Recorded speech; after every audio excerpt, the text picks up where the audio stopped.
Stage বানাও। আজ আমি আমার আশিকদেরকে ৭০,০০০ নূরের পর্দা উঠাইয়া আমি এমন ভাবে আমার মুহাব্বতের গোলামদের সাথে মোলাকাত দিব। পূর্ণিমার চাঁদ দেখতে গিয়ে যেমন কারো কোনো ভিড় হয় না, ধাক্কা ধাক্কি হয় না, আমার জান্নাতীরা আমাকে এইরকম স্পষ্ট মজা করে দেখবে। আল্লাহরে দেখতে চাননি? বেশি বেশি বিড়ি টানবেন আর আলেম ওলামারে গালাগালি করবেন, দেখবেন ঘুমের মধ্যে মোলাকাত হয়ে যাবে। আল্লাহ হেদায়াত দান করেন। আরো আস্তে করে বলেন।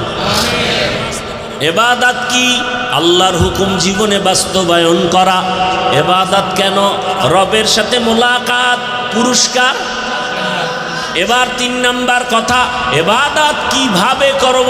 মনের মতো, শয়তানে যেরম কয়, ডাক্তার যেরম কয় না।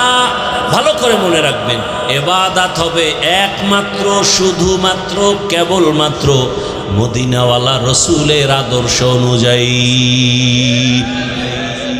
আর কারো আদর্শ মানা যাবে? কেন যাবে না? দুনিয়ার সবার আদর্শ নাপাক, নাপাক, নাপাক। একমাত্র মদিনাওয়ালা রসুলের আদর্শই হলো পাক। রসুলের আদর্শের মতো দামি, পারফেক্ট আর পাওয়ারফুল আদর্শ দুনিয়াতে আর বলার সময় আমার হাতে নাই। মক্কা নগরীর মানুষ এতটা ইতর, এতটা দুশ্চরিত্র, এতটা লম্পট, নারী আর পুরুষ একসাথে উলঙ্গ হইয়া বাইতুল্লাহর দেওয়ালটারে তাওয়াফ করে, প্রদক্ষিণ করে। এরা ভালো মানুষ? কোনো পশু জবাই করলে রক্ত লইয়া বাইতুল্লাহর দেওয়ালে মাখে, ভালো মানুষ না? বাবা হইয়া কন্যাকে দেখতে পারে না, নিজে কন্যার গলা টিপে মেরে ফেলে। কত খারাপ এই মানুষগুলো। রসুলের আদর্শ পাইয়া এতটা দামি হয়ে গেল, আল্লাহ লিস্টি পাঠায় দিয়া কয়, জিবরাইল যা রসুলকে জানায় দাও এই লিস্টিতে যাদের নাম আছে এরা বিনা হিসাবে জান্নাতি। আতিনা ফি দারে দুনিয়া না হাসান, আতিনা ফি দারে উকবা না হাসান। ও আমার আমিনপুরের বাবারা, ও বৃদ্ধ বাবাজিরা, ও আমার কলিজার যুবক বাবারা, পর্দার আড়ালের মা বোনেরা, ভালো করে বুঝো। এখনো যদি কেউ দাঁড়াইয়া আমাকে যুক্তি দিয়া বুঝাইয়া দেখাইতে পারো নবীর আদর্শ ছাড়া আব্রাহাম লিঙ্কনের আদর্শ আরো ভালো, আল্লাহর কসম আমি নবীরটা বাদ দিয়া আব্রাহাম লিঙ্কনেরটা নিব। কেউ যদি দাঁড়াইয়া বলতে পারো ও হাফিজ ভাই মদিনাওয়ালা রসুলের আদর্শ থেকে আরো সুন্দর আদর্শ মাউশেতুনের আদর্শ, আমি নবীরটা বাদ দিয়া টাট্টা নিব। কেউ যদি বলতে পারো হাফিজ ভাই রসুলের আদর্শ ছাড়া আরো সুন্দর আদর্শ শেখ মুজিবুর রহমানের ভেতরে, আমি নবীরটা বাদ দিয়া শেখ মুজিবুর রহমানেরটা নিব। কেউ যদি বলতে পারো হাফিজ ভাই নবীর আদর্শ বাদ দিয়া আরো সুন্দর আদর্শ জিয়াউর রহমান সাহেবের ভেতরে, আমি নবীরটা বাদ দিয়া জিয়াউর রহমান সাহেবেরটা নিব। কেউ যদি বলতে পারো রসুলের আদর্শ থেকে আরো সুন্দর আদর্শ এরশাদ সাহেবের ভেতরে, আমি নবীরটা বাদ দিয়া এরশাদ সাহেবেরটা নিব। বলতে পারবা কারো কলিজা আছে? নাছে? তাহলে আমার একটা আবদার, যুবকদের কাছে একটা ভালোবাসার আবদার, আগামীকালকে থেকে 200 টাকা ব্যয় করে একটা ব্যানার বানাও, 2 ফিট 3 ফিট ব্যানার বানাইয়া বাজারে বাজারে লাগাও। ব্যানারে স্লোগান লেখো, দুনিয়ার সবার আদর্শ না পাক, একমাত্র রসুলের আদর্শই হলো পাক।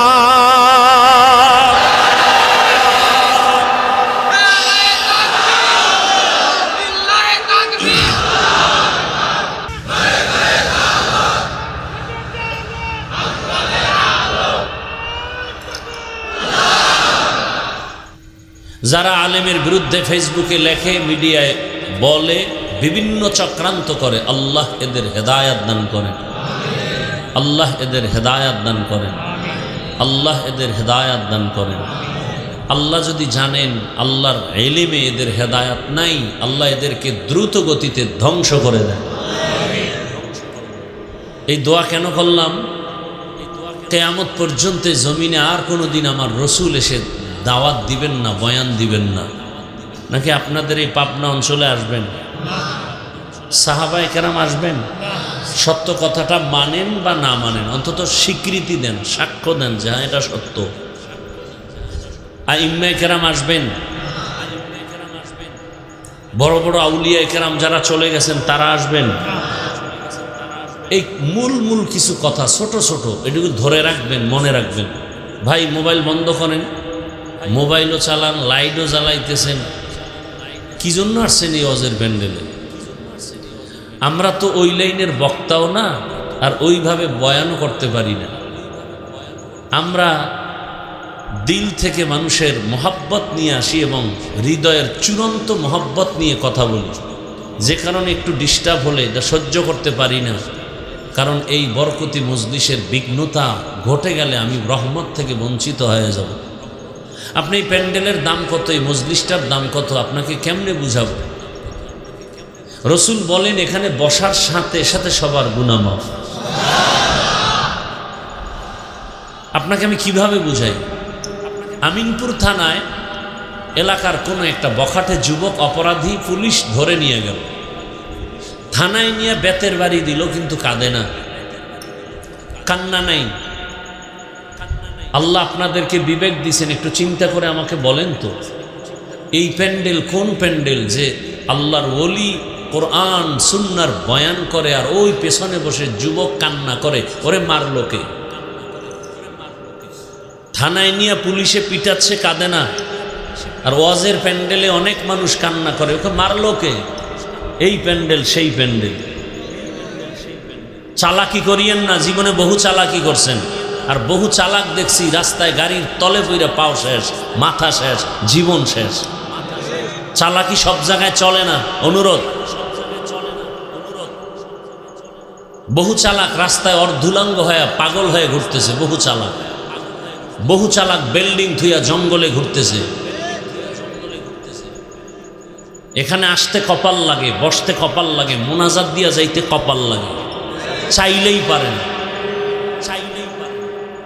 আমি হাফিজুর রহমান কিচ্ছু না, বাদ দেন, আমি তো মানুষই না, আকৃতিতে মানুষ তো এই মানুষ না।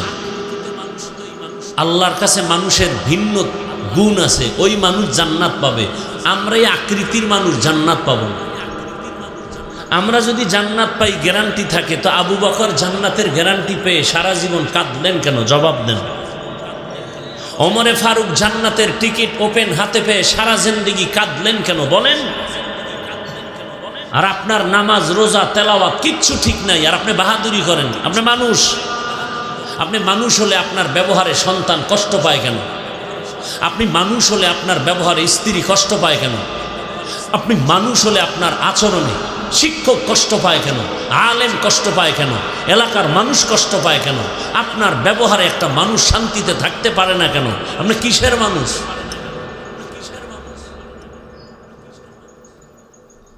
একটা হায়ওয়ান জানোয়ারও তো মানুষের উপকার করে, সারা রাত কুকুর পাহারা দেয় মালিকের বাড়ি, বিনিময়ে 1 টাকা বেতন পায়, 3 বেলা খানা পায়, বরং লাথি পায়। কুকুর লাথি খাইয়াও মালিকের বাড়ি সারা রাত পাহারা দেয়, মালিকের থেকে বিনিময় কিচ্ছু পায় না। আর আপনি মালিকের থেকে কি না পেয়েছেন? কি না পান নাই বলেন? কিন্তু মালিকরে কি দিছেন? কি দিছেন মালিককে বলেন? এত অহংকারী কেন? এত ভাব কেন?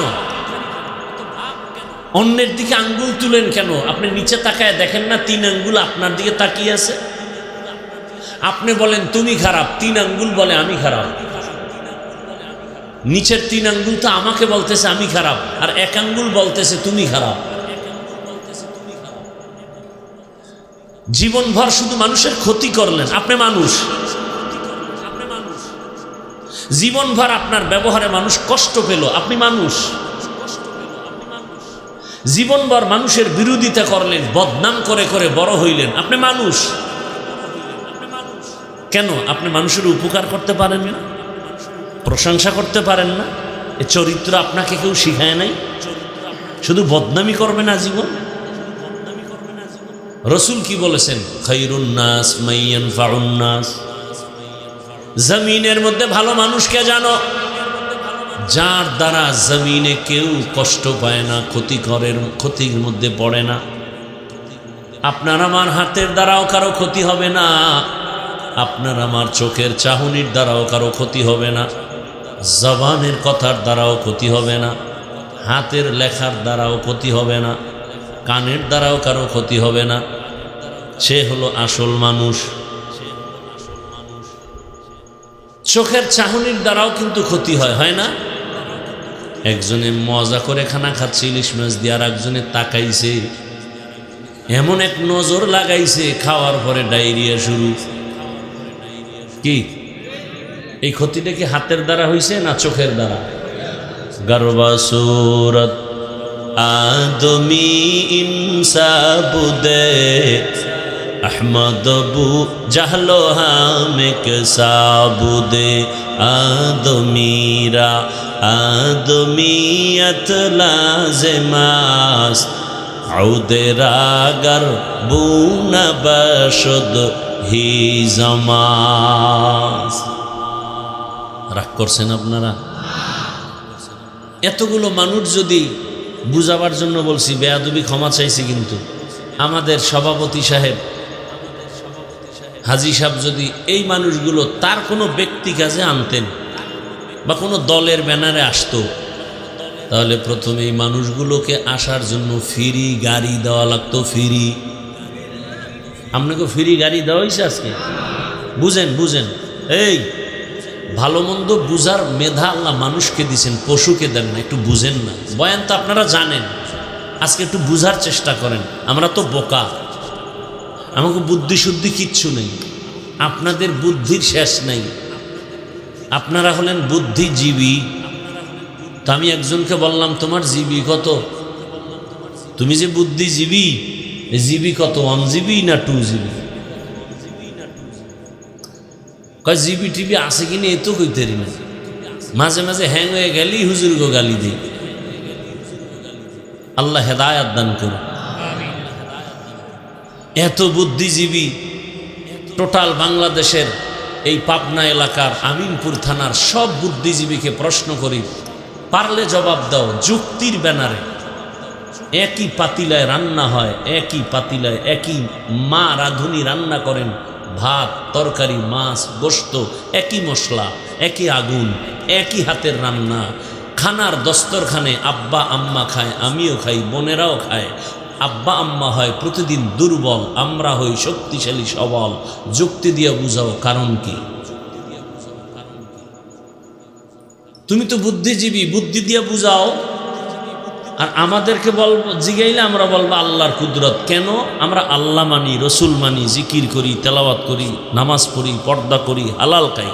তুমি যেহেতু আল্লাহ মানো না, রসুল মানো না, নামাজ পড়ো না, পর্দা করো না, হালাল খাও না, তুমি আল্লাহর কুদরত বললে মানবো না। তুমি যেহেতু যুক্তি দিয়ে ইসলামকে বুঝতে চাও, আমাকে এই প্রশ্নের জবাব যুক্তি দিয়ে দাও, দেখি তোমার বুদ্ধির জীবী কত। একটা কুত্তা বাচ্চা দেয় বছরে 5টা, আরো বেশি একটা গরুতে দেয় 1টা।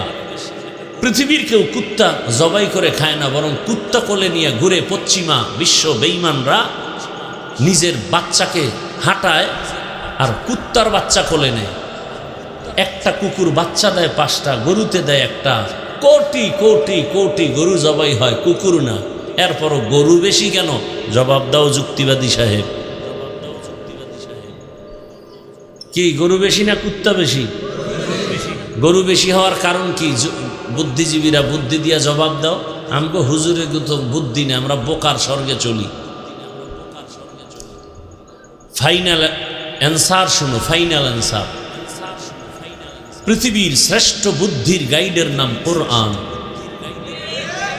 আর এই কোরআন যার কাছে আছে সে হলো সৃষ্টির শ্রেষ্ঠ বুদ্ধিজীবী। আল্লাহ হেদায়াতের দৌলত আমাদেরকে দান করেন। তো তো কিয়ামত পর্যন্ত নবী আসবেন না, সাহাবায়ে কেরাম আসবেন না, আউলিয়ায়ে কেরাম আসবেন না, আম্বিয়ায়ে কেরাম আসবেন না, আইম্মায়ে কেরাম আসবেন না। ভালো করে এই কথাগুলো মনে রাখবেন, ছোট্ট ছোট্ট পয়েন্ট। কিয়ামত পর্যন্ত এই জাতি দুনিয়াতে শান্তির ঠিকানা যদি খুঁজে, মুক্তির ঠিকানা খুঁজে, সম্মানের নীড়ের ঠিকানা খুঁজে, পরকালে জান্নাতের ঠিকানা খুঁজে, ঠিকানার নাম ইসলাম। ঠিকানা বুঝাইয়া দেওয়ার কোচিং মাস্টারের নাম উলামায়ে কেরাম। কিয়ামত পর্যন্ত কোরআন সুন্নাহর আলোকে শুধুমাত্র উলামায়ে কেরামে জাতিকে শান্তির পথ দেখাবে, দুনিয়ার লাইনে আখিরাতের লাইনে ভিন্ন কেউ শান্তির পথ দেখাবে না। স্বার্থান্বেষী স্বার্থ উদ্ধার হলে ছুঁড়ে ফেলে দিবে। এবার আর এক প্রশ্ন করি, জবাব দিতে পারবেন তো না মন খারাপ করেন? আচ্ছা বলেন, আমরা যে কোরআন মানি, আপনারাও তো মানেন, হাদিস মানেন, বলেন ইসলাম মানেন। আচ্ছা আপনারা আমরা যে, আচ্ছা আমারটা তো আছেই, আপনারা যে ইসলামটা মানেন এটা কত পার্সেন্ট দুর্বল? ইসলামটা কি পরিমাণ দুর্বল যে ইসলাম আপনারা মানেন? কি পেরেশানি হয়ে গেছে না? ইসলাম দুর্বল, এটা বলতে সমস্যা কেন? আপনারা যে কোরআন মানেন, এই কোরআনটা কত পরিমাণ দুর্বল, কি কত পার্সেন্ট দুর্বল? দুর্বলতা নাই, বুঝেন? কিন্তু আরো খোলা বলি, কিয়ামত পর্যন্ত যত মানুষ আসবেন, পৃথিবীতে যত সমস্যা হতে পারে, ব্যক্তি জীবন, পরিবারে, সমাজে, বিভিন্নভাবে, সব বিষয়ের সমাধান কি কোরআন, হাদিস, ইসলামে আছে না নাই? কত পার্সেন্ট আছে? কম নাই? জবাব ঠিক। আমার তো আপনাদের প্রতি সন্দেহ হচ্ছে, খুব খেয়াল করিয়েন। আমি কিন্তু বলছি, আমি জবাব চাইলে দিবেন, না চাইলে চুপ করে শুনবেন। আপনারা যদি বলেন কোরআন, ইসলাম, হাদিসে সব আছে, তো কেন বলেন ইসলামে রাজনীতি নাই? তার মানে কি? ইসলাম, কোরআন, হাদিস সব দিক থেকে পারফেক্ট। রাষ্ট্রের বেলায় কোরআন দুর্বল। আল্লাহ বোধহয় এই রাষ্ট্রের ব্যাপারে ভুলে কোনো সমাধান দিয়ে যান নাই। হ্যাঁ, কেন বলেন ইসলামে রাজনীতি নাই?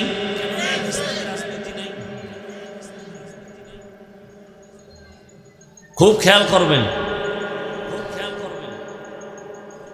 আর একটা উসুল বলি, মূলনীতি, একজনে নামাজ পড়ে না, আর একজনে নামাজকে পছন্দ করে না, দুইজন এক? যে নামাজ পড়ে না সে মুমিন, তাকে গালি দেওয়া যাবে। আর যে নামাজ পছন্দ করে না সে বেঈমান, তাকে ছাড় দেওয়া যাবে। খুব খেয়াল করেন। একজনে দাড়ি রাখে না কিন্তু অন্তরে আগ্রহ আছে, সুযোগ পেলে সে মুমিন, তাকে গালি দেওয়া যাবে না। আর একজনে দাড়ি পছন্দ করে না, তার অন্তরে আগ্রহ নাই, সে বেঈমান, তাকে ছাড় দেওয়া। আপনি নামাজ পড়েন না, কোনো ঝগড়া নাই, আমি আগে আপনাকে সালাম দিব, বুকে লাগাবো, কিন্তু বিরোধিতা করলে ছাড় নেই। ব্যবধানটা বুঝছেননি?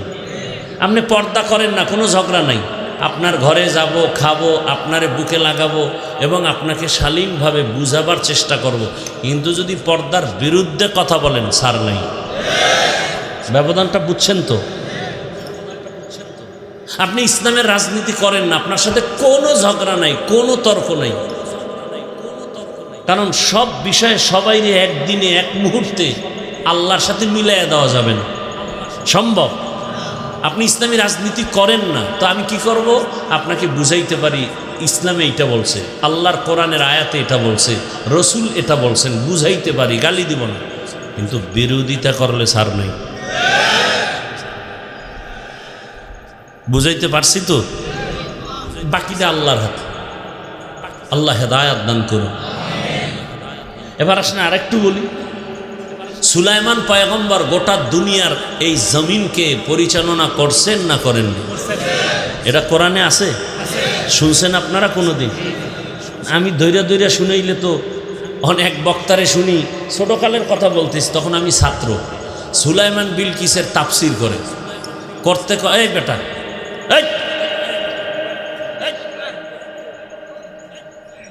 এখানে মোবাইলের কাম কি?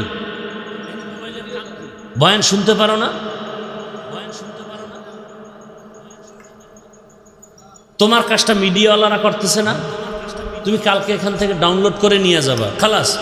না মোবাইলটা আমার দেখাও, তুমি এক মোবাইলওয়ালা নতুন আসমান থেকে নাজিল হইছো।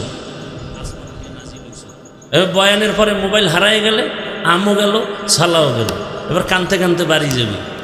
তারে নারে বন্ধুরে, পেঁপে খাইল উন্দুরে। আল্লাহ হেদায়াত দান করে। কি কথা বলতেছিলাম? সুলাইমানের ঘটনার বয়ান করতেছে, তাফসির করে, করতে করতে 3-4 দিন তাফসির একটানা কইরা কয়, এই আগামীকাল সবাই মিষ্টি নিয়ে আইবেন, মিষ্টি, বিলকিসের সাথে সুলাইমানের বিয়া। হাসেন না, খুব খেয়াল করেন। আমি লেখাপড়া কইরা যদ্দুর আমগো হুজুরের আমগো শিখাইছেন, তাতে বুঝলাম সুলাইমান বিলকিসের ঘটনা যদি আমি বলি, যাদের থেকে শিখাইছি, তাহলে তো আমি বুঝাই দিব কাগজে কলমে রাজনীতি কত প্রকার আর কি কি সব সুলাইমান নবীর ঘটনার মধ্যে ঢুকানো। একটা পয়েন্ট বলবো? আচ্ছা, আমি তো বয়ান অর্ধেক কইরা ফেলাইছি, আমার আয়াতেরও তর্জমা হয় নাই, হাদিসেরও তর্জমা হয় নাই, যেটা খুতবায় পড়ছিলাম। আল্লাহ হেদায়াত দান করুন। এই জন্য কিন্তু বলছিলাম একটু আগেই, এখানে আসতেও কপাল লাগে, বসতেও কপাল লাগে, মোনাজাত দিয়া যাইতেও কপাল লাগে। আল্লাহ হেদায়াত দান করুন, আল্লাহ হেদায়াত দান করুন। আমি আমার তেলাওয়াতকৃত আয়াত ও হাদিসের তর্জমাটা আগে বলে নিই। আল্লাহ বলেন, ওয়ামা খালাকতুল জিন্না ওয়াল ইনসা ইল্লা লিয়াবুদুন।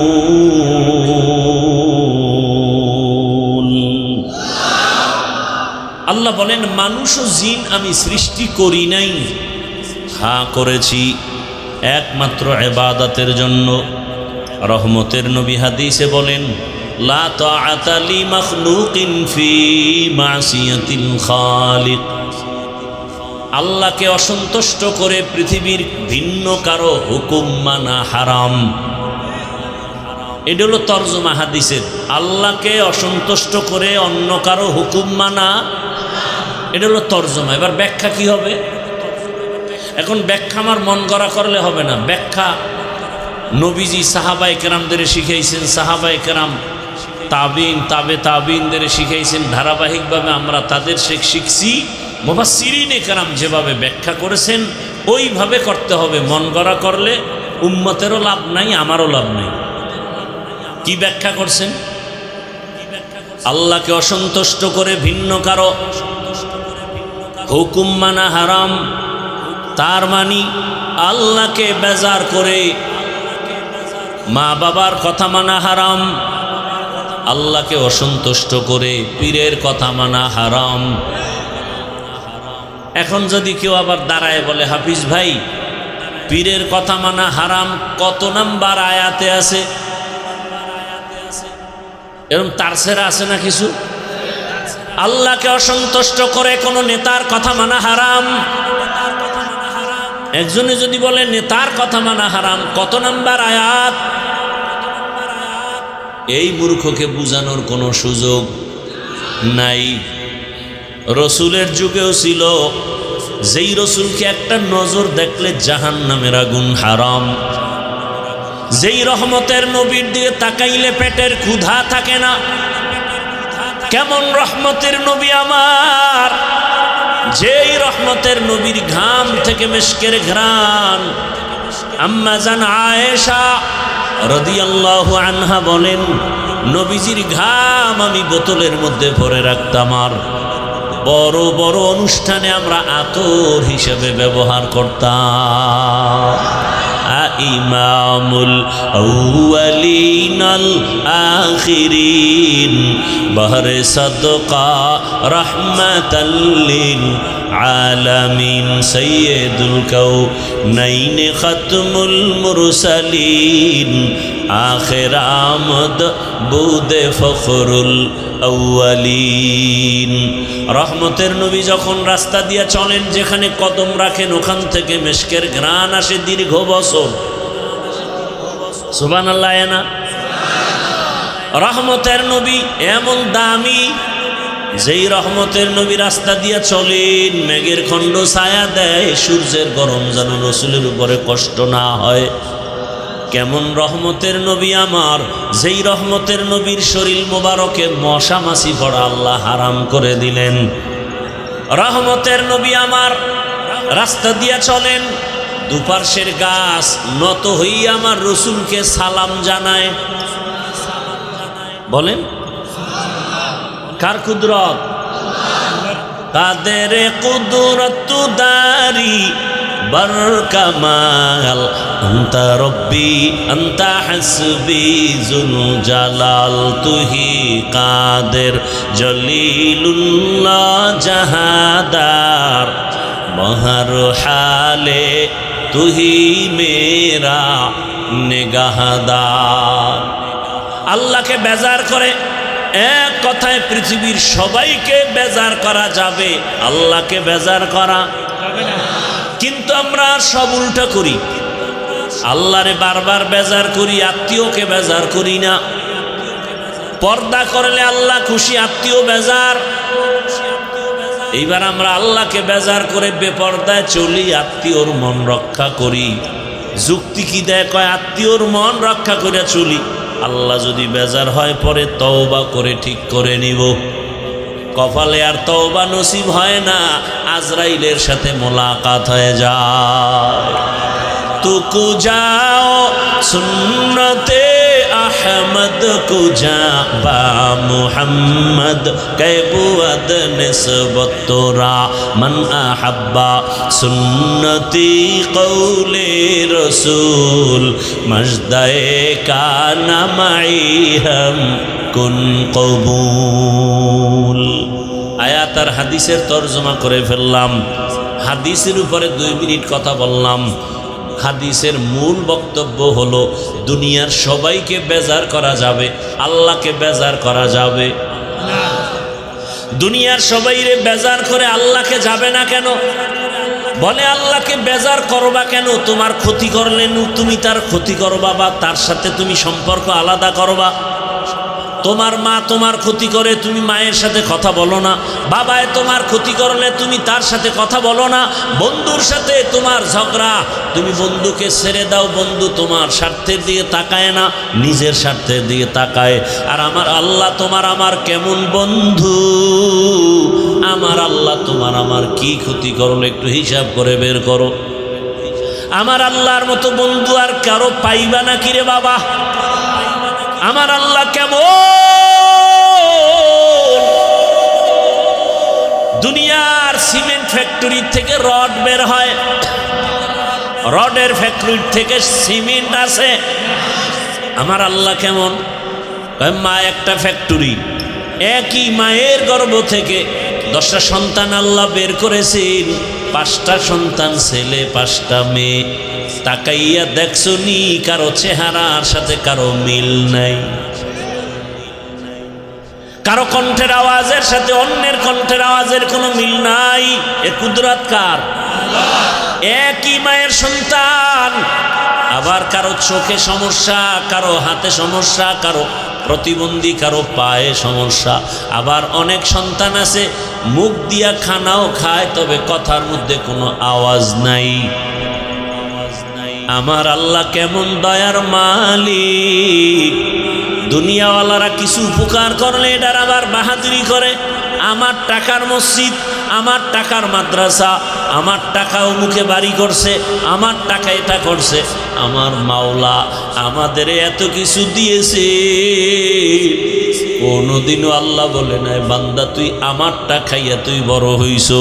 এটাকে বলে এহসান জিতলানো। আল্লাহ পাক এহসান জিতলায় না। আল্লাহ কয় দেখ তুই যেই পরিমাণ গুনাহ করছো, রাতের বেলা সারা রাত মোবাইলে চোখের গুনাহ করো, হাতের গুনাহ করো, জবানের গুনাহ করো, অন্তরের গুনাহ করো।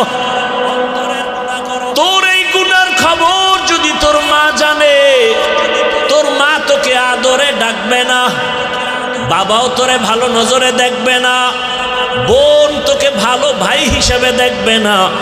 তোমার অন্যায়ের খবর তোমার স্ত্রী যদি জানে তোমার ঘরে আর থাকবে না, তোমার সন্তান জানলে বাবা বলে ডাকবে না। আল্লাহ কয় আমি সব দেখছি, তুই পানির মধ্যে ডুব দিয়া কি অন্যায় করেছো, আমি সব দেখছি। ঘরের দরজা জানালা বন্ধ করে কি করেছো। আমি আল্লাহর দেওয়া বাতাস, আমার দেওয়া সূর্যের আলো, চাঁদের আলো, পানি, নদীর মাছ খাও, জমিনের ফসল খাও, গাছের ফল খাও। পানি মনের মতো হয় না, কয় তাহলে কেমনে স্বাদ লাগে না, কয় কোন পানি খাবি, কয় ডাব দে। ডাবের পানির মতো এমন মজার পানি দুনিয়ার কারো অচেনা নাই আর অরুচি নাই। আমার দেওয়া পানি যত বড় রোদের তাপ হোক না কেন, নারিকেল গাছের আগার ওই ডাবের পানি কখনো গরম হয় না। আমি আল্লাহ তোর জন্য বানাইছি, আমি আল্লাহ নিজে খাওয়ার জন্য বানাই নাই। এ বান্দা তুই আমার দেওয়া পানি, আমার দেওয়া নেয়ামত খাইয়া যেই পরিমাণ আমার সাথে বেঈমানি আর গাদ্দারি করো, আমি আল্লাহ স্বার্থপর যদি হইতাম ঘুমের মধ্যে তোর গলা টিপে মেরে ফেলতাম। আমি আল্লাহ রাগ করি নাই, আমি আল্লাহ রাগ করে পানিও বন্ধ করি নাই, বাতাস বন্ধ করি নাই, খানাও বন্ধ করি নাই, বরং আমি আল্লাহ তোরে বারবার ডাকাইলাম, আয় হাইয়া আলাস সালাহ। ফজরে ডাক দিছে আসসালাতু খায়রুম, তোরে ফজরে ডাকছে আয় তাড়াতাড়ি সেজদা কর, ঘুমের চেয়ে নামাজ ভালো। আর তুমি ঘুমাইও না, ঠিকমতো পড়িলে নামাজ জান্নাত তোমার ঠিকানা। পশু পাখি কীট পতঙ্গ কেউ ঘুমিয়ে রইল না, মানুষ হয়ে ঘুমিয়ে থাকা ঠিক তো মোদের হবে না। আহাতে মন কঠিন দিনেতে নামাজ তোমায় ভুলবে না, ঠিকমতো পড়িলে নামাজ জান্নাত তোমার ঠিকানা। আমার প্রাণের ভাই বোনেরা জলদি করে উঠে যাও, ওযু করে তাড়াতাড়ি নামাজ পড়তে লেগে যাও।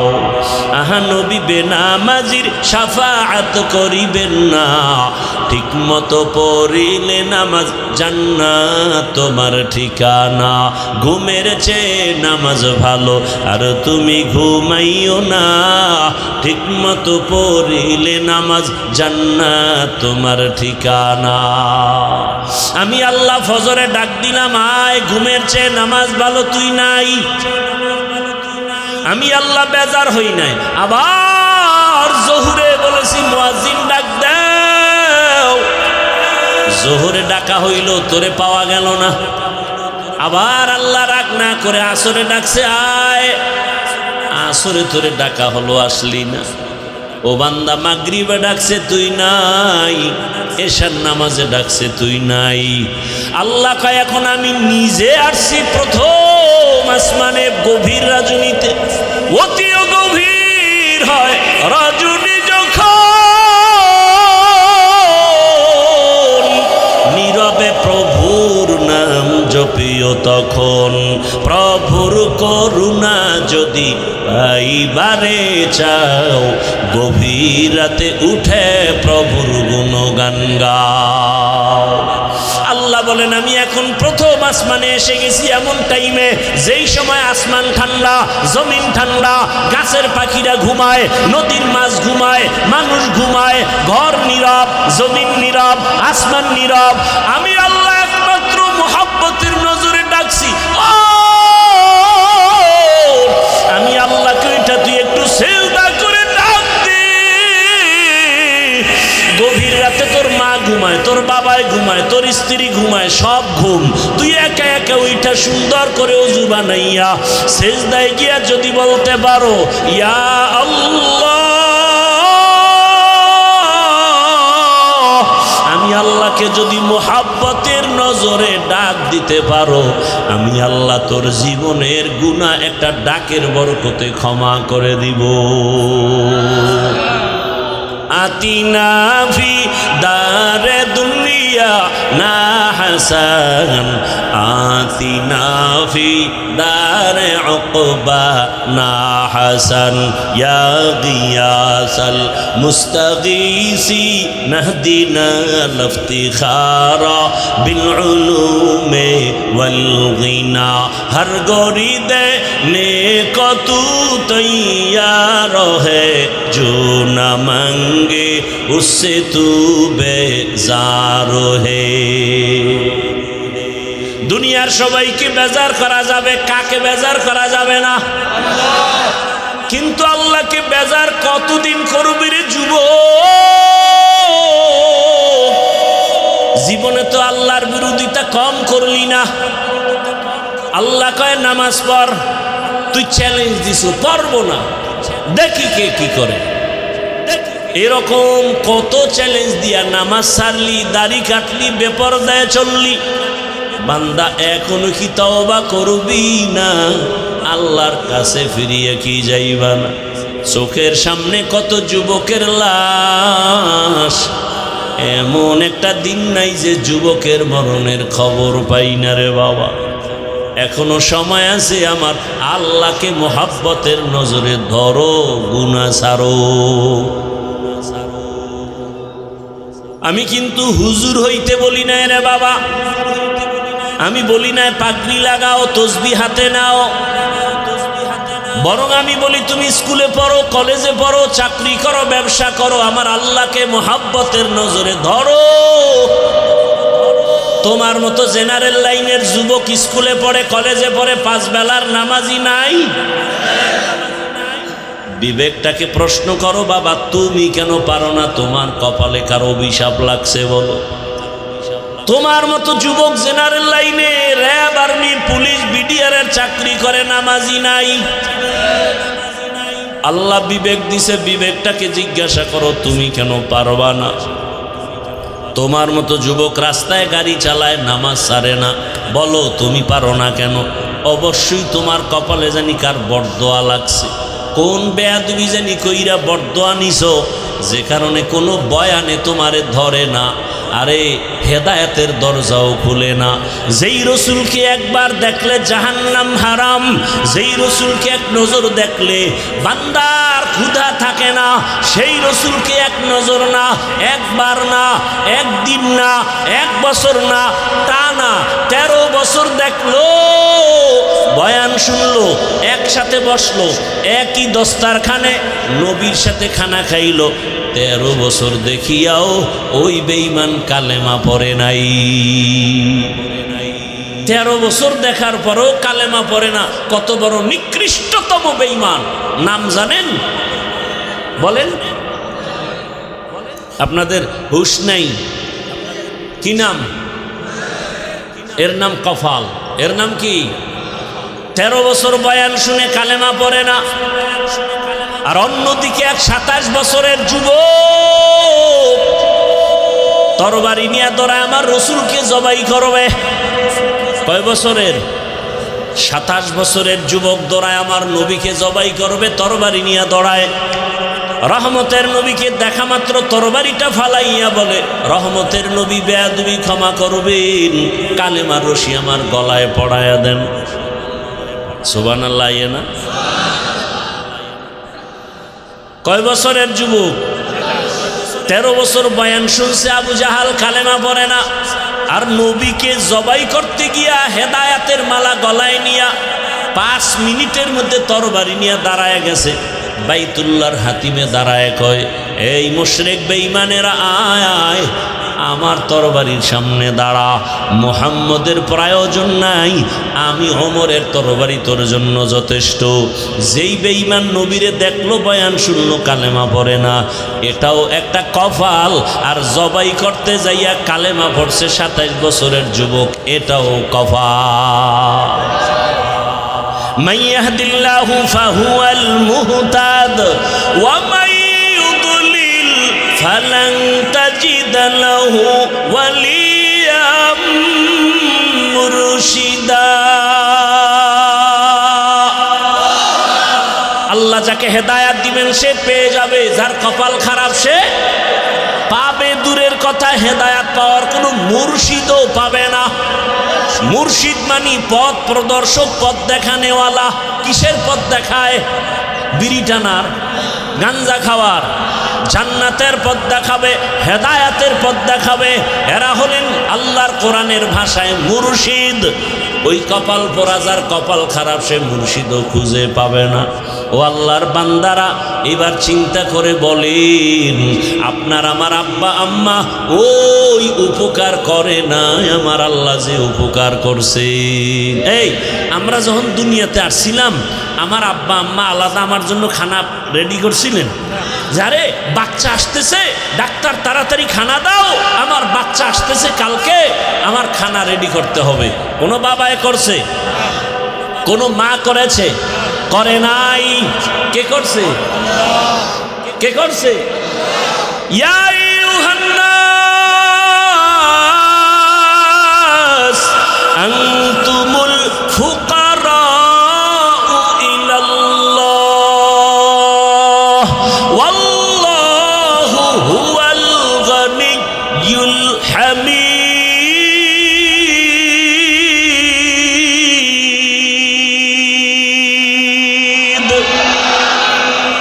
তাওয়াক্কুল মিকুনি হর সুবহ শাম, মিরসানাদ রিজকে তু আজলা মাকাম জুজবা হকচি জে মখাজ ইনসুজা ফজলে উআ মস্তে দর জুমলা জাহা। তাহলে আল্লাহর মতো আপন আছে কেউ? দুনিয়ার যত আপন দেখি সব স্বার্থপর। সোনার বাংলায় দেখার বাদ নাই। স্বার্থে আঘাত লাগছে, স্বামী স্ত্রীকে জবাই করে। ঘটনা ঘটে নাই? আরে লজ্জা লাগে কথা বলতে। বাবায় তার আপন মেয়েটাকে হোটেলের মধ্যে ঢুকাইয়া বলে, আজকের রাতের জন্য তুই আমার কাছে স্ত্রীর সমান। কি ইন্ডিয়ার খবর? সোনার বাংলার তাজা খবর। এই যদি হয় বাবার চরিত্র, এরে আল্লাহর বান্দারা, স্বার্থের টান লাগছে তো সন্তান মা বাবাকে জবাই করে, মা বাবা সন্তানকে জবাই করে, ভাই ভাইকে জবাই করে। কিন্তু আমার মাওলা এমন দয়ার মালিক, একবারও স্বার্থের টানে তোমার আমার কোনো ক্ষতি করেন নাই। তুমি চলার পথে হঠাৎ অ্যাক্সিডেন্ট হয়ে গেছো, তোমার সামনে কত মানুষ মরে গেছে, আল্লাহ তোমাকে নেন নাই। আল্লাহ কত দয়া করছেন। আল্লাহ বলে, বোনাস হায়াতে তুই আমার দিকে ফিরিয়া আয়। দুনিয়ার সবাইকে বেজার করা যাবে, আমার আল্লাহকে বেজার করা যাবে না। আসেন এবার আয়াত নিয়ে কিছু কথা বলি। আল্লাহ হাদিসের উপরে কিছু কথা বললাম। দুনিয়ার সবাইকে বেজার করা যাবে, আল্লাহকে বেজার করা যাবে না। আসেন আয়াতের মধ্যে আল্লাহ কি বললেন? ওয়ামা খালাকতুল জিন্না ওয়াল ইনসা ইল্লা লিয়াবুদুন। আমি মানুষ ও জিন সৃষ্টি করি নাই। নেতিবাচক আওয়াজ। এরপরে আল্লাহ বললেন, হ্যাঁ করেছি, ইবাদতের জন্য। ঘুরাইয়া বললেন কেন? ডাইরেক্ট যদি বলতেন আমি মানুষ ও জিন বানাইলাম ইবাদতের জন্য, এ কথা বললেই তো হইতো। আল্লাহ প্রথমে বললেন আমি জিন ও ইনসান সৃষ্টি করি নাই, এরপরে আবার বললেন হ্যাঁ করেছি ইবাদতের জন্য। আল্লাহ এভাবে ঘুরাইয়া বললেন কেন? ফিআলুল হাকিম লা ইয়াখলু আনিল হিকমা। হাকিমের কোনো কাজ হিকমত থেকে খালি না, জ্ঞানীদের কোনো কাজ জ্ঞান থেকে শূন্য না। আল্লাহ এভাবে বলার কারণ অনেক। এর মধ্যে একটা কারণ হলো আল্লাহ দুনিয়ার সমস্ত মানুষের ব্রেনটাকে ওয়াশ করলেন। ও দুনিয়ার মানুষ, তুমি দুনিয়াতে এসে এত ব্যস্ত হয়ে গেলা, মায়ের খেদমত করার সময় পাও না, বাবার খেদমতের সময় পাও না, তুমি তোমার ব্যবসার সময় পাও না, চাকরিতে দৌড়াও সময় পাও না, গোসলেরও টাইম পাও না, ঘুমানেরও টাইম পাও না। এমন জিন্দেগি নিয়ে তো আমি আল্লাহ তোরে পাঠাই নাই, আমি তোরে বানাই না কথা দিয়ে তোর জেহেনটাকে ওয়াশ করলাম, অন্তরে ঢুকাও, তোমাকে বানানোই হয় নাই। হ্যাঁ হয়েছে, তোমার জীবনের A to Z একটাই তোমার জীবনের ডিউটি, আর কোনো ডিউটি নাই তোমার জীবনের জন্য, একটাই মাত্র ডিউটি। সেই ডিউটির নাম কি? একমাত্র ডিউটি ইবাদত। তোমার জীবনের শুরু শেষ আর কোনো কাজ নাই, শুধু ইবাদত।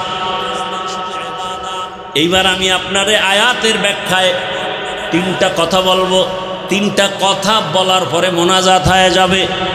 এক নাম্বার কথা, ইবাদত কি? দ্বিতীয় কথা, ইবাদত কেন করব? তিন নাম্বার কথা, ইবাদত কিভাবে করব? এই তিন কথার জবাব দিয়া মোনাজাত। ধৈর্য হবে? হবে? আল্লাহ সবাইকে কবুল করে। জিন্দেগি মে বন্দেগি তু করনা হে,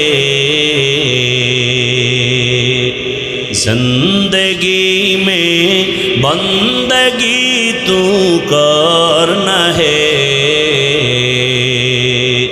जिंदगी बे बंदगी शर्मिंदा है, जिंदगी बे बंदगी शर्मिंदा है। दुनिया में हो दुनिया का तलबगार न हो, बाजार से गुजर हो खरीदार न हो, ये दुनिया एक मिसल कागज फूल है, ये दुनिया एक मिसल कागज फूल है, जिंदगी में बंदगी तू करना है, जिंदगी में बंदगी तू करना है, जिंदगी बे बंदगी शर्मिंदा है, जिंदगी बे बंदगी शर्मिंदा है, जिंदगी में बंदगी कुन बंदगी, बंदगी बे जिंदगी शर्मिंदगी। इबादत की, इबादत কেন, ইবাদত কিভাবে, তিন কথার জবাব তো দেওয়া হয়ে যাবে। এই তিন কথার জবাব দিতে যতটুকু সময় লাগে থাকবেন। আল্লাহ সবাইকে কবুল করুন।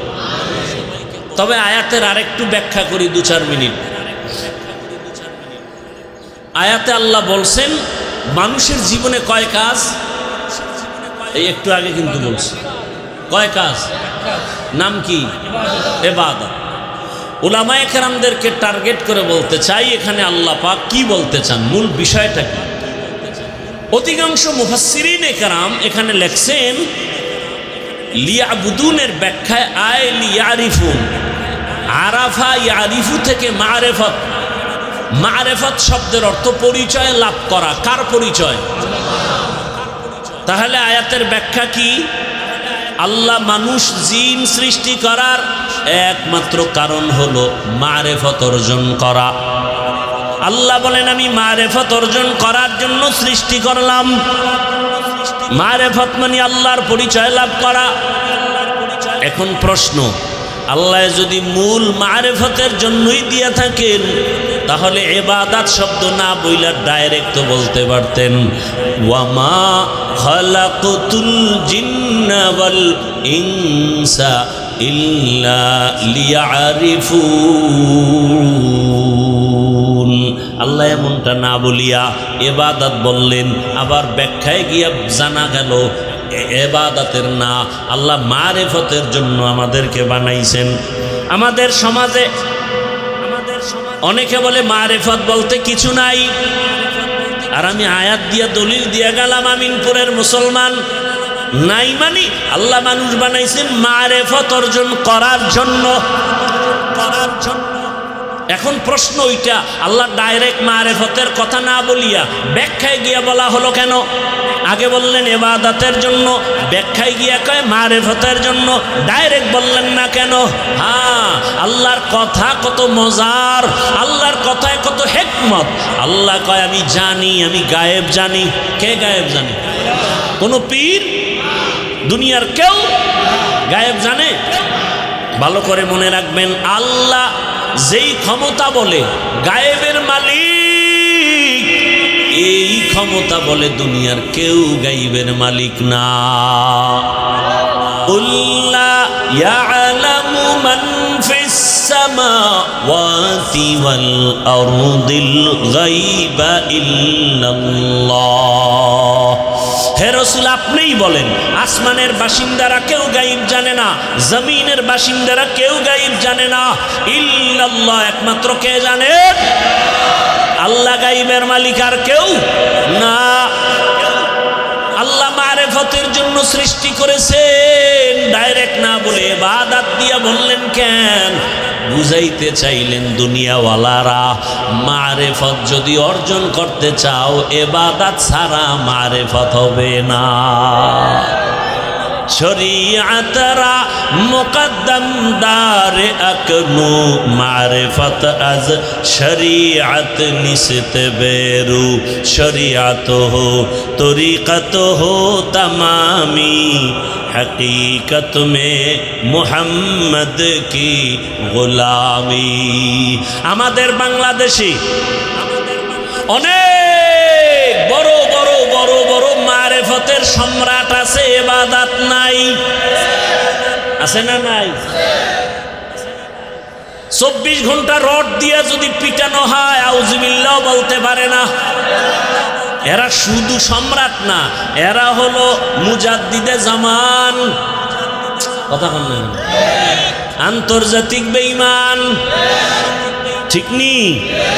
এরা মারেফতের সম্রাট। একজনে কয় না না, এরা মারেফতের সম্রাট না, এরা মরার পথের সম্রাট। কি এগো ডিজাইন আছে, কিন্তু ডিজাইন আউযুবিল্লাহ না পারলে কি হইব? ডিজাইন চোর হইলেও মানুষ বালা। কেমন ডিজাইন? কয় এদের চুলগুলো মহিলাদের মতো অনেক বড়। কি মহিলাদের মতো বড়? একজনে বলছে এরা শুধু চুলই বড় রাখে না, চুলের ভিতরে আবার জট, গায়ে দেয় সালার চট, হাতের ভিতরে আবার গাঞ্জার ভট। এ হলো মরার পথের সম্রাট। এরা কয় মারেফতের সম্রাট। এরকম একজন মারেফতের সম্রাটের ঘটনা আমার ওস্তাদ বলতো।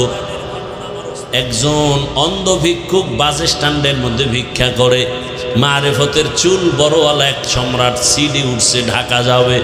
কথার কথা, আবার কইয়ের নেই ঘটনা কোন হাদিসে আছে। পাগল ছাগল লই এক বিপদ। ভাইরা আমার, উদাহরণ দেওয়া হয় কেন? এক্সাম্পলগুলো দেওয়া হয় কেন? আসল কথা বুঝাবার জন্য। এক্সাম্পল, উদাহরণটা বাস্তবে থাকতেও পারে, নাও থাকতে পারে। মূল কথা বুঝাবার জন্য উদাহরণ দেওয়া হয়। কিছু বোকা মানুষ এরা মূল কথার দিকে কান্না দিয়া উদাহরণ লইয়া তো লাফালাফি করে। আল্লাহ হেদায়াত দান করুন। ভাইরা আমার, একজনও কইছে আমার ট্রেনে উঠা জান্নাতে যাব। কোথায় উঠা? ট্রেনে উঠা জান্নাতে যাব। এখন কি কেউ যদি কয় যে আমগো এই পাবনা থেকে যে ট্রেনগুলো ঢাকা যায়, এরম ট্রেন নি? এটা একটা প্রশ্ন, ভুল না ভাই? বুঝাইতে চায় কি? মুখাতাবকে, মুতাকাল্লিম কি বুঝাতে চায়, এটাকে বুঝতে হবে। আমি আপনাকে কি বুঝাতে চাই সেটা বুঝতে পারলেই হলো। বিয়ার সময় যখন ইজাব কবুল হয় না, খুতবা টুতবা পইরা মাইয়ার পক্ষ থেকে এজে নাই না স্বামীরে জিগায়, অমুকের মাইয়া এত টাকা মহারানার দাবিতে তোমার কাছে বিবাহ দিলাম, তুমি কি বলো? আর আপনার দেশে কি কয়? নাউজুবিল্লাহ। কি বলে? তুমি বলো আমি কবুল করলাম বা আলহামদুলিল্লাহ। আচ্ছা, সে বলছে আমি কবুল করলাম। এখন বিয়া শাদির পরে বাসায় নেওয়ার পরে এরপরে বউ কয় আমার কাপড় দাও। না তো, আমি তোমারে কবুল করছি, কাপড় দেওয়ার তো আমি অদা করি নাই। কি আপনারা কি বলবেন, লোকটা বুদ্ধিমান না বোকা? বলে কবুল বলার মাকসাদ কি, উদ্দেশ্য কি, টার্গেট কি? টার্গেটটা বুঝো। টার্গেট হলো আমার জীবনে যা দরকার সব তুমি কবুল করছো এক শব্দ দিয়া। ভাইয়েরা আমার, এরকম চুল বড় গাড়ির মধ্যে উঠছে, তো বাস স্ট্যান্ডে ভিক্ষুক থাকে না, তো অন্ধ চোখে দেখে না, লাঠি দিয়ে টোকায় টোকায় গাড়ি 2 টাকা, এই যাত্রী ভাইরা কোথায় যাবেন? ঢাকা। আমি অন্ধ মানুষ, আমি অসহায়, আমি কামাই রুজি করতে পারি না, আমি বড় ভিক্ষা করে আপনাদের থেকে টাকা নেই। এমন মজার বয়ান দিছে, সবার দিল নরম হয়ে গেছে। কয় আপনারা আমাকে 1 টাকা 2 টাকা দেন, এগুলো নিয়ে আমি কিছু সন্ধ্যাবেলা ভিক্ষা করে সন্ধ্যাবেলা কিছু বাজার নিয়ে বাসায় যাই। বাসায় যাওয়ার পরে আমার ছোট ছোট সন্তান ওরা আব্বু আব্বু বইলা দরজার সামনে দাঁড়ায়। আমার 2টা বাচ্চা যখন আইসা বলে আব্বু মজা দাও মজা দাও, আমি আমার পকেট থেকে 2 বাচ্চারে 2টা চকলেট বের করে দেই। বাচ্চাগুলো আমার গলা জড়ায়, আব্বু তুমি কত ভালো কত সুন্দর। আমি বাচ্চা 2টারে গলার মধ্যে আঞ্জা করে ধরে বলি, মালিকেরে বলি ও মালিক। বাচ্চা 2টা বলে আমি নাকি অনেক ভালো অনেক সুন্দর, আমারে তুমি বানাইছো অন্ধ, আমি আজও পর্যন্ত দেখতে পারি না আমার সন্তানগুলো কেমন সুন্দর। ও ভাইরা, আমি জন্মান্ধ, চোখে দেখি না, কামাই করতে পারি না, আমারে কিছু টাকা দাও। মারেফতের চুলওয়ালা মায়া লাগছে, টাকা দিছে, প্রথমে নাও। ও আল্লাহ, এমন ওগো কি দেয়, চোখে দেখেই না, কিন্তু মোবাইলটা ধইরেই নাম্বার টিপা টিপা কল দেয়। টাকা হাতের মধ্যে লাগাইলি বুঝে এটা কত নাম্বারের নোট, ঠিক নি? বুঝা ফেলা এত টাকার নোট। ওই চুলওয়ালা যখন টাকা দিছে না, দোয়া করবে কি? বাসের মধ্যে তো নারীরাও থাকে, পুরুষেরাও থাকে, আমারে টাকাটা কি পুরুষ দিল না নারী দিল? কেমনে বুঝবে? তো যায় কাছে গিয়া মাথায় হাত দিছে, হাত দিয়ে দেখে চুল বড্ড লম্বা। কলিজা ঠান্ডা হয়ে গেছে, আজকে প্রথম দান্ডাই ম্যাডাম থেকে পাইলাম, মনে মনে করে। এবার চিৎকার মেয়ের একটা দোয়া করছে, ও মালিক, আমার যাত্রা পথে প্রথম আমাকে এক চুলওয়ালা আমারে টাকা দিছে, দোয়া করি তার গর্বে একটা নেককার বাচ্চা দিও। চুলওয়ালা কয়, কও কি? আমি তো মারেফতের সম্রাট। ও এই জন্য তো শুনছি অনেকে বলছে তোমরা মারেফতের সম্রাট না, তোমরা মরার পথের সম্রাট। এরে আল্লাহর বান্দারা, যারা বলে মারেফত বলতে কিচ্ছু নাই, আমি বাংলাদেশে ঘোষণা দিছি তারা ভণ্ড। আমি আয়াত দিয়া দলিল দিয়ে গেলাম আজকে, আর ব্যাখ্যাও দিয়া গেলাম। আল্লাহ ইবাদতের কথা বইলা মারেফত উদ্দেশ্য নিলেন কেন? প্রশ্নের জবাব হলো ইবাদত ছাড়া মারেফত অর্জন হবে। গাভীর দুধের মধ্যে মাখন আসেনি, মাখন ঘি আসেনি, ছানা আসেনি। 20 কেজি দুধ গাভীর আপনার সামনে পাত্রে রাখলাম আর বললাম দুধের মধ্যে মাখন আছে, ঘি আছে, ছানা আছে। এক বোকা কয়তো একটু খুঁজা দেখি, হাতটা দিয়ে ভিতরে হাত দিয়ে খুঁজে 24 ঘন্টা যদি খুঁজে পাবে মাখন? তার মানে মাখন নাই। কি বলেন? আছে কথাটা কত পার্সেন্ট সত্য? আছে, আছে ঠিক, কিন্তু দেখা ঠিক। শরীয়তের মধ্যে ইবাদতের মধ্যে মারেফত আছে, এটা 100 না 1000 কোটি বার % সত্য। শরীয়তের মধ্যে মারেফত আছে, ইবাদত করলে মারেফত পাওয়া যায়। কয় কই? কয় দেখা যায় না।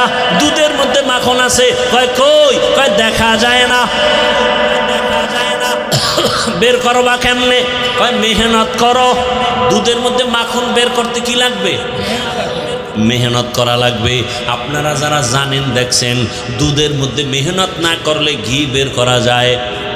সত্য কথা স্বীকার করেন, মাখন বের করা যায়। শরীয়তের মধ্যে ইবাদতের মধ্যে মেহনত চালাও, মেহনত চালাও, মেহনত চালাও।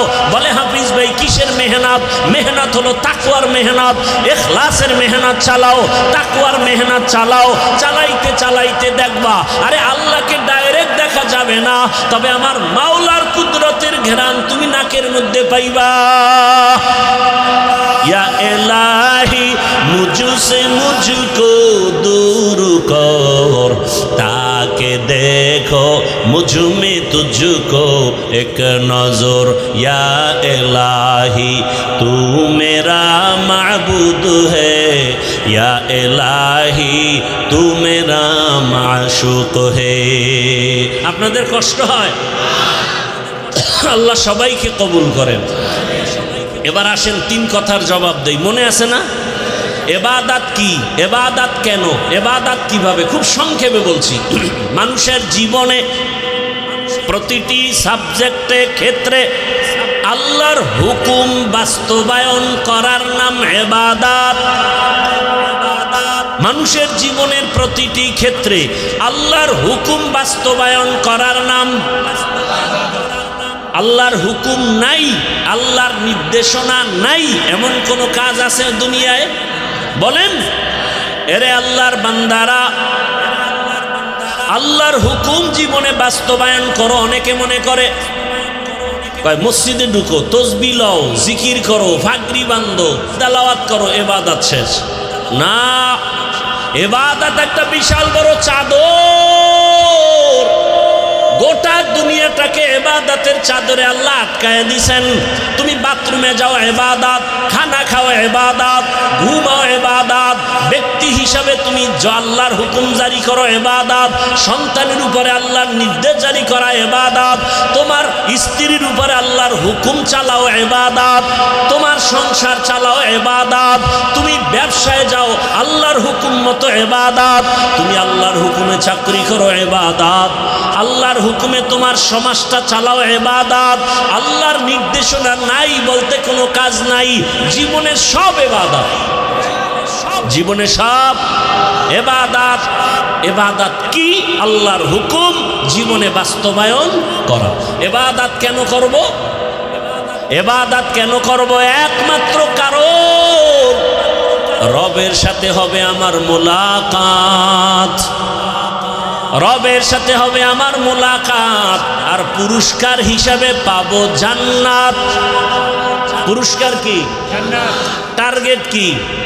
ইবাদত করার টার্গেট কি? রবের সাথে মোলাকাত। ফামান কানা ইয়ারজু লিকা রাব্বিহি ফালইআমাল আমালান সালিহা ওয়া লা ইউশরিক বিইবাদাতি রাব্বিহি আহাদা। আল্লাহ বলেন, নবী বলে দেন, আমার সাথে যাদের সাক্ষাৎ করতে চায়, আমার মোলাকাত চায়, তাদের কর্মসূচি দুইটা। এক নাম্বার নেক আমল করবে, দ্বিতীয় কর্মসূচি নীতিবাচক। শিরিকের গন্ধ যেন না থাকে, শিরিকের গন্ধ যেন না থাকে। আল্লাহ যত বড়, আল্লাহর ইজ্জত, আল্লাহর ওয়াহদানিয়ত তত বড়, আল্লাহ পাকের ক্ষমতা তত বড়। এই ক্ষমতার কারো নাই। যদি মনে করে আছে, মনে করার নাম শিরক। যারা মনে করবে তাদের নাম মুশরিক। মুশরিকদের জন্য জান্নাত হারাম। ওমাই ইউশরিক বিল্লাহ ফাকাদ হারামাল্লাহু আলাইহিল জান্নাহ। ইবাদত কেন? রবের সাথে মোলাকাত। পুরস্কার কি পাবো? কি পাবো? জান্নাত। আল্লাহ নিজেই বলেন, ইন্নাল্লাযীনা আমানু ওয়া আমিলুস সালিহাত কানাত লাহুম জান্নাতুল ফিরদাউসি নুজুলা। ঈমান আনো, নেক আমল করো, ফলাফল পুরস্কার পাইবা তুমি জান্নাত। আর জান্নাত পাইয়াও তোমার অন্তর শান্ত হবে না। আসল হলো রবের সাথে মোলাকাত। জান্নাত সব গেছিগা, জাহান্নামীরা জাহান্নামে, জান্নাতীরা জান্নাতে। সবাই রুমে রুমে আছে, বিল্ডিংয়ে আছে। ওখানে কোনো বুড়া নাই, বুড়ি নাই, কালো মানুষ নাই, ওখানে বাথরুম নাই, ওয়াশরুম নাই। জান্নাত এত সুন্দর। এবার আল্লাহ যাবেন, আল্লাহ যাইয়া বলবে, ও আমার আদরের বান্দা বান্দিরা, জান্নাত পাইছুনি? বলবে, হ্যাঁ রব পাইছি। স্বাদ মিটছে? হ্যাঁ মিটছে। কয় যে জান্নাত পেয়ে খুশি হইছো, যার জান্নাত তারে দেখছনি না? তো আগ্রহ জাগবে, আল্লাহ তোমারে তো দেখতে মনে চায়। আল্লাহ বলবেন ফেরেশতারা সুন্দরভাবে মঞ্চ বানাও, স্টেজ বানাও। আজ আমি আমার আশিকদেরকে ৭০,০০০ নূরের পর্দা উঠাইয়া আমি এমন ভাবে আমার মুহাব্বতের গোলামদের সাথে মোলাকাত দিব।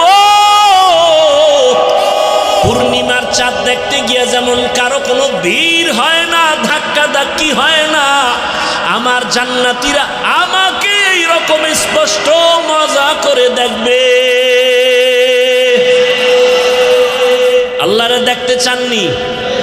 বেশি বেশি বিড়ি টানবেন আর আলেম ওলামারে গালাগালি করবেন, দেখবেন ঘুমের মধ্যে মোলাকাত হয়ে যায়। আল্লাহ হেদায়াত দান করেন। আরো আস্তে করে বলেন। ইবাদত কি? আল্লাহর হুকুম জীবনে বাস্তবায়ন করা। ইবাদত কেন? রবের সাথে মোলাকাত, পুরস্কার। এবার ৩ নাম্বার কথা, ইবাদত কিভাবে করব? মনের মতো, শয়তানে যেরম কয়, ডাক্তার যেরম কয় না। ভালো করে মনে রাখবেন, ইবাদত হবে একমাত্র, শুধুমাত্র, কেবলমাত্র মদিনাওয়ালা রসুলের আদর্শ অনুযায়ী। আর কারো আদর্শ মানা যাবে? কেন যাবে না? দুনিয়ার সবার আদর্শ নাপাক, নাপাক, নাপাক। একমাত্র মদিনাওয়ালা রসুলের আদর্শই হলো পাক।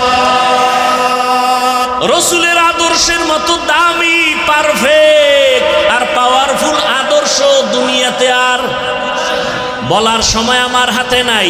মক্কা নগরীর মানুষ এতটা ইতর, এতটা দুশ্চরিত্র, এতটা লম্পট, নারী আর পুরুষ একসাথে উলঙ্গ হইয়া বাইতুল্লাহর দেওয়ালটারে তাওয়াফ করে, প্রদক্ষিণ করে। এরা ভালো মানুষ। কোনো পশু জবাই করলে রক্ত লইয়া বাইতুল্লাহর দেওয়ালে মাখে, ভালো মানুষ না। বাবা হইয়া কন্যাকে দেখতে পারে না, নিজে কন্যার গলা টিপে মেরে ফেলে। কত খারাপ এই মানুষগুলো। রসুলের আদর্শ পাইয়া এতটা দামি হয়ে গেল, আল্লাহ লিস্টি পাঠায় দিয়া কয়, জিবরাইল যা রসুলকে জানায়া দাও এই লিস্টিতে যাদের নাম আছে এরা বিনা হিসাবে জান্নাতি। আতিনা ফি দারে দুনিয়া না হাসান, আতিনা ফি দারে উকবা না হাসান। ও আমার আমিনপুরের বাবারা, ও বৃদ্ধ বাবাজিরা, ও আমার কলিজার যুবক বাবারা, পর্দার আড়ালের মা বোনেরা, ভালো করে বুঝো।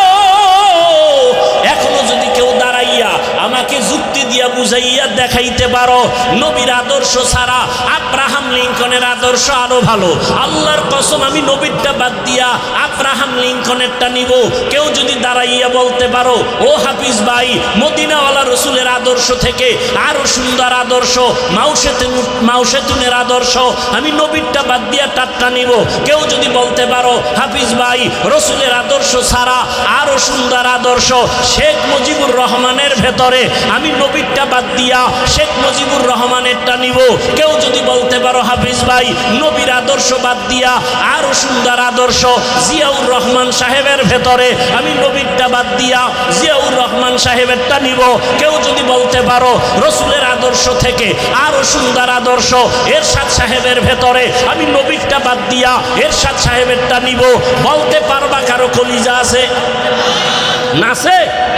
তাহলে আমার একটা আবদার যুবকদের কাছে, একটা ভালোবাসার আবদার, আগামী কালকে থেকে 200 টাকা ব্যয় করে একটা ব্যানার বানাও, 2 ফিট 3 ফিট ব্যানার বানাইয়া বাজারে বাজারে লাগাও। ব্যানারে স্লোগান লেখো, দুনিয়ার সবার আদর্শ না পাক, একমাত্র রসুলের আদর্শই হলো পাক।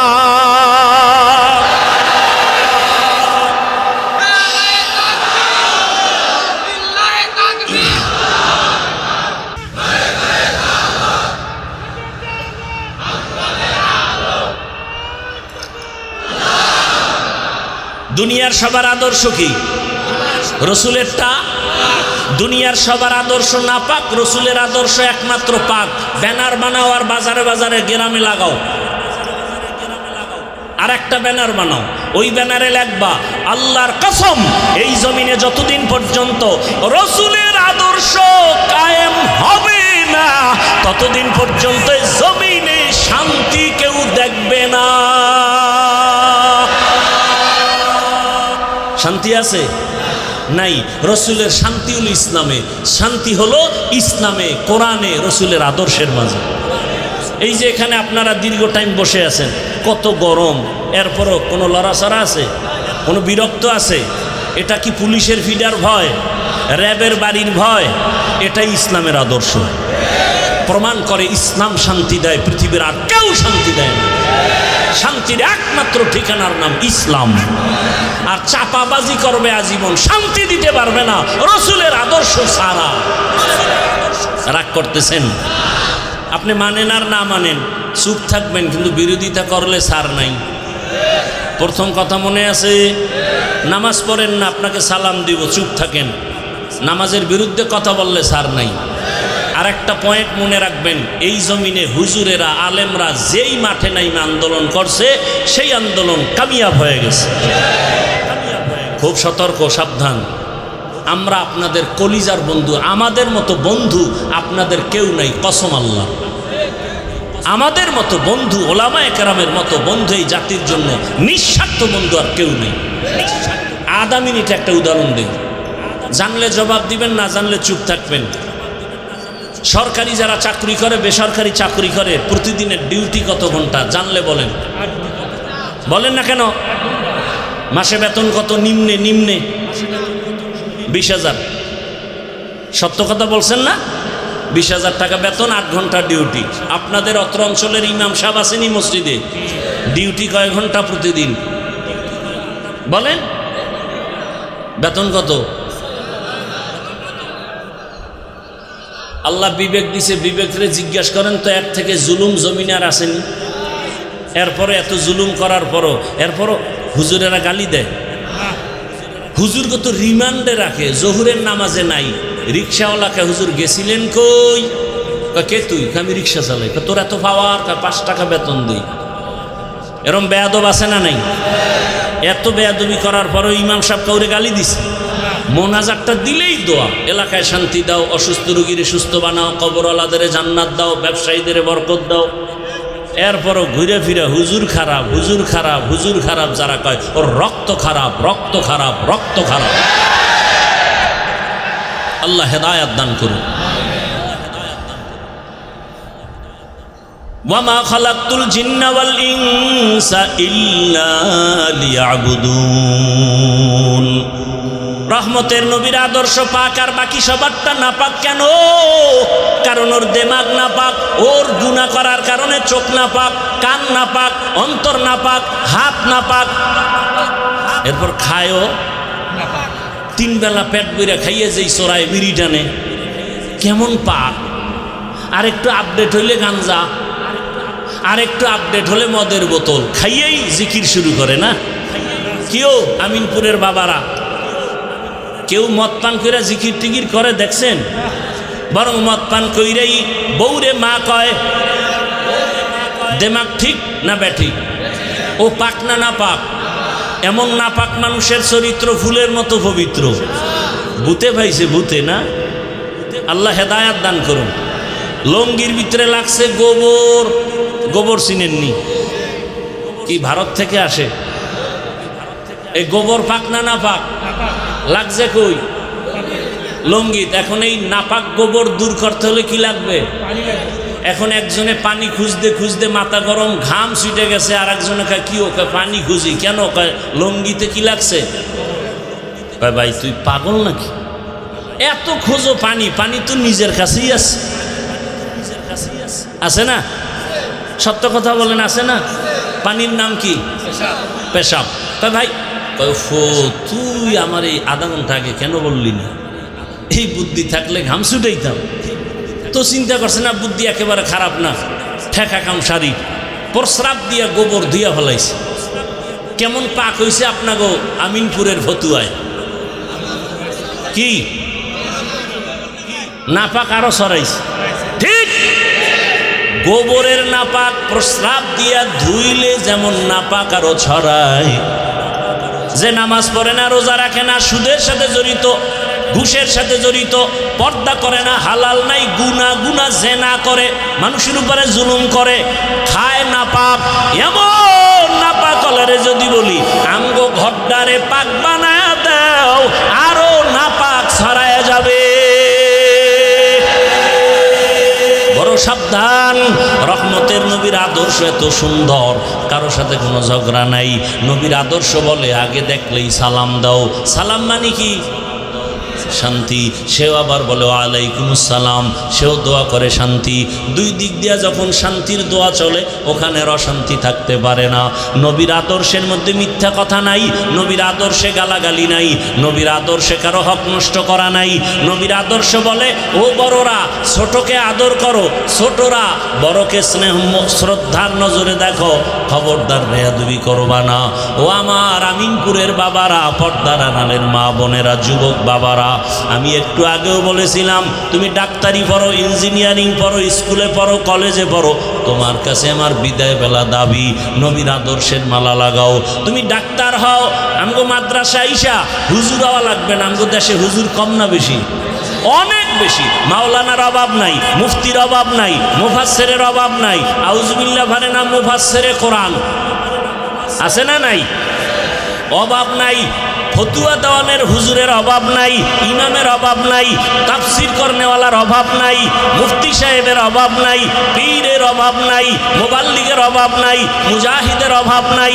আমগো দেশে অনেক হুজুর আছে, এখন দরকার আমগো দেশে আদর্শবান ডাক্তার নাই, আমগো দেশে আদর্শবান ইঞ্জিনিয়ারের প্রয়োজন, আদর্শবান এসপি দরকার, আদর্শবান ডিসি দরকার, আদর্শবান ওসি দরকার। আজকে যদি আমার দেশের সব ওসি আদর্শবান হইতো, আর আদর্শ পাক কাটটা, আদর্শ পাক কার? আদর্শ পাক একটু আগে বলছি না, সেই আদর্শওয়ালা যদি ওসি সাহেব হইতো, 5 ওয়াক্ত নামাজ পড়ে, ডিসি সাহেব আদালতে বসে 5 বেলার নামাজও পড়ে, এসপিও নামাজ পড়ে, আমাদের দেশে কোরআনের বয়ান চলতো, কোনো সুদখোরের থেকে অনুমতি নেওয়া লাগতো না। এজন্য বলে গেলাম, ও যুবক বাবারা, ডাক্তার হও, ইঞ্জিনিয়ার হও, প্রফেসর হও, এসপি হও, ডিসি হও, মন্ত্রী হও, এমপি হও, চেয়ারম্যান হও, ব্যবসায়ী হও, চাকরিজীবী হও, তবে বেয়াদব হইও না। বলবা হাফিজ ভাই বেয়াদব হব না মানি?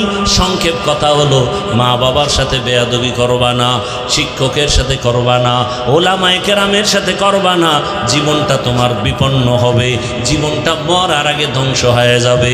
শুরুতেই বলছিলাম, তোমার মতো জেনারেল লাইনের যুবক স্কুল কলেজে পড়ে, 5 বেলার নামাজ পড়ে, ডাক্তার প্রফেসর ইঞ্জিনিয়ার 5 বেলার নামাজ পড়ে, বলো তুমি পারো না কেন? তোমার মতো ব্যবসায়ী চাকরিজীবী 5 ওয়াক্ত নামাজ পড়ে, র্যাব আর্মি পুলিশ বিডিআরের চাকরি করে, নামাজ ছাড়ে না, বলো তুমি কেন পারো না? মা বাবার বরদোয়া নিও না রে বাবা, শিক্ষকের বরদোয়া নিও না, ওলামায়ে কেরামের বরদোয়া নিও না। মা বাবার দোয়া নিয়া, শিক্ষকের দোয়া নিয়া, ওলামায়ে কেরামের পরামর্শ নিয়া নবীর আদর্শ মেনে ডাক্তার হও, দেখবা পুরা দেশের মধ্যে তোমার সম্মান।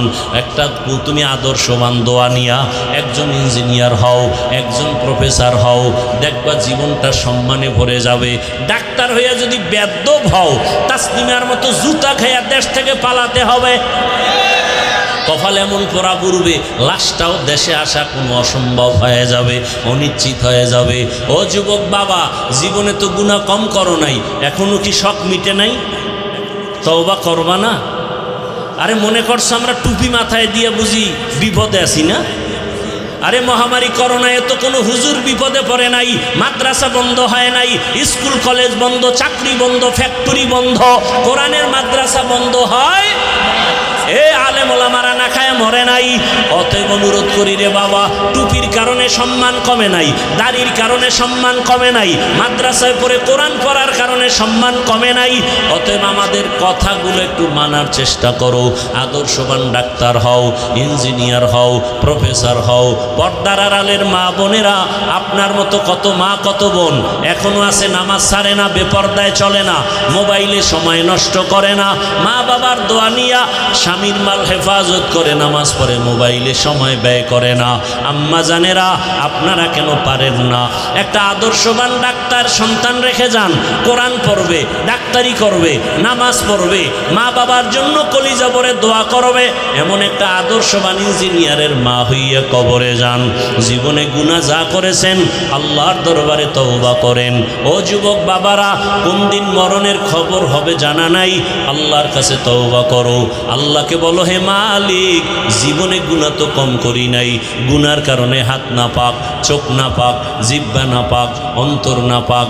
আজকে থেকে তওবা করলাম, আর নামাজ ছাড়বো না, বেপর্দায় চলবো না, দাড়ি কাটবো না, মা বাবার সাথে বেয়াদবি করব না, শিক্ষকের সাথে বেয়াদবি করব না, মুরব্বী উলামায়ে কেরামের দোয়া নিয়ে চলবো, নবীর আদর্শ মেনে চলবো।